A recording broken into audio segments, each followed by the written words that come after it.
Bonjour à tous. Dans cette vidéo, nous allons examiner ensemble la méthodologie de la dissertation juridique. Vous aurez l'opportunité d'examiner ici un sujet et son corrigé. Pour commencer, intéressons-nous d'abord au sujet de l'exercice. Tout d'abord, il faut savoir qu'il y a deux grands types d'énoncés. Le premier consiste à poser le sujet sous la forme d'une phrase ou d'une suite de mots ne comportant pas de questions. On parle alors de sujet ouvert. Ici, vous devez absolument faire ressortir une problématique. Dans ce type de sujet, vous avez l'opportunité de traiter un angle plutôt qu'un autre de la question. Tout est dans l'appropriation que vous en faites et bien sûr sa justification. Le deuxième consiste à poser le sujet sous la forme d'une question. On pense en général que les sujets sont plus simples à traiter de cette manière, la problématique étant déjà plus ou moins apparente dès le début. Vous verrez que même dans ce cas, il faut faire un effort de reformulation et dégager une problématique personnelle, même si, j'en conviens, on pourra se contenter de prendre le moins de risques possible et de traiter le sujet à peu près tel quel. Vous voyez dans cet exemple deux sujets, et voici la problématique que je choisis ici de traiter. Quelles sont les limites du droit de propriété? Il n'est pas certain qu'à la simple lecture de l'énoncé vous puissiez créer une problématique. Je vous conseille de passer un temps de réflexion à poser sur le papier tout ce que vous savez du sujet.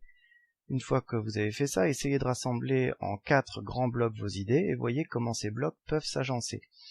Vous êtes en train de faire votre plan. Ce n'est qu'une fois que vous aurez conçu ça que vous pourrez élaborer votre problématique. Vous travaillez de cette manière à rebours. Vous dégagez donc la question à laquelle répond votre plan.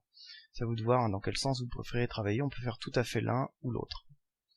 Bien, passons maintenant à votre développement. De façon obligatoire, il doit être mené en 2 parties comportant chacune 2 sous-parties. Il prendra toujours la forme grand 1, grand A, grand B, grand 2, grand A, grand B. Si vous deviez élaborer une dissertation plus longue, vous adopterez la même structure pour créer d'autres sous-parties, toujours en dédoublant petit 1, petit 2, et à l'intérieur petit a, petit b, etc. Les titres de chaque partie seront parfaitement apparents et soignés, ils devront être qualifiés. Votre correcteur à la lecture de votre titre doit comprendre dans quel sens votre argumentaire doit tourner. Par exemple, le Parlement sous la Ve République, c'est pas un bon titre.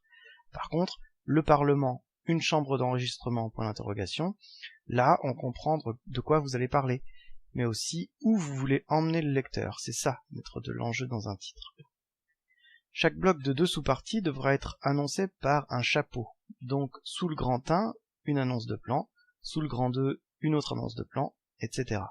Ça peut être aussi l'occasion de rajouter d'autres informations que vous n'arriviez pas à caser dans votre grand A ou grand B. Là où vous auriez voulu faire une 3e partie sans en avoir le droit, utilisez le chapeau pour expliquer ce 3e concept et expliquer évidemment pourquoi vous n'allez pas en parler plus bas. N'oubliez pas non plus les transitions entre chacune des parties. En droit, jamais de conclusion, une ouverture est possible à la fin de votre dernière partie, mais on ne résume jamais sa pensée en conclusion dans cette méthodologie. Voici un exemple de plan pour le sujet « Quelles sont les limites du droit de propriété ?»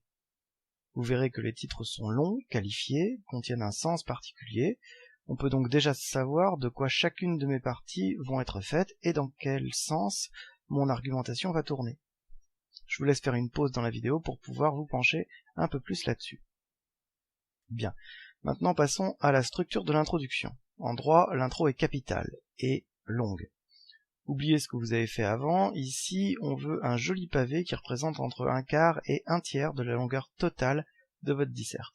Il va donc falloir avoir du contenu. Vous êtes aidé par une structure très détaillée, dans l'intro il y a 6 parties. Alors, on a d'abord ce qu'on appelle le stimulus, c'est une phrase d'accroche, une phrase liminaire, qui a pour but d'éveiller l'intérêt du lecteur. Ça doit être général, mais pas trop. Évitez les depuis que le monde est monde, depuis que l'homme a du poil aux pattes, tout ça, ça n'intéresse personne. Essayez plutôt une citation, par exemple, une généralité, un article du code, que sais-je encore. Si vous n'arrivez pas à trouver quelque chose d'intéressant, passez directement à la 2e partie. Il vaut mieux ne pas avoir de phrase d'accroche plutôt qu'une phrase d'accroche plutôt faible. La 2e partie, c'est l'énoncé du sujet et la définition des termes du sujet. Ici, c'est une description du sujet et des termes clés à maîtriser pour pouvoir correctement appréhender le sujet. Donc, vous rappelez ici l'énoncé du sujet de base, et puis vous en faites une définition claire. 3e temps, la portée et la délimitation du sujet. Donc on se pose ici la question jusqu'où va le sujet, de quoi est-ce que vous n'allez pas parler, pourquoi vous n'allez pas en parler. c'est dans cette partie que vous expliquerez pourquoi vous n'étudierez pas tel ou tel aspect du sujet. Donc ça peut être relativement détaillé.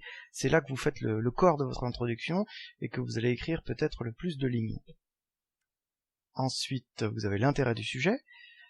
Donc là, il s'agit plutôt un peu de brosser dans le sens du poil votre correcteur. Qu'est-ce que l'étude du sujet va nous apporter? En quoi est-il pertinent? Problématique, ensuite, sous quel angle va-t-on traiter le sujet? En une phrase ou deux, vous allez faire comprendre au lecteur comment vous vous êtes approprié le sujet. Il s'agit de poser une question répondant au sujet, le développement répondant directement à la problématique, donc indirectement au sujet. Il peut exister plusieurs problématiques pour un même sujet, évidemment. C'est vraiment le cœur de votre introduction, c'est le truc à mettre en exergue au plus haut point. Ça doit flasher dans votre introduction. Si on la cherche, puisque votre correcteur va la chercher dès qu'il va lire votre introduction, on lit en général d'abord la problématique, il faut qu'il la trouve le plus vite possible. N'hésitez pas à sauter une ligne avant et après. Et enfin, l'annonce du plan, pour terminer l'introduction. On annonce le plan, on annonce juste le grand 1 et le grand 2, donc à apparaître clairement. N'hésitez pas non plus à indiquer grand 1, entre parenthèses, grand 1, fermez la parenthèse, et ouvrez la parenthèse, grand 2, fermez la parenthèse, après chacun de vos titres, après chaque annonce de vos titres.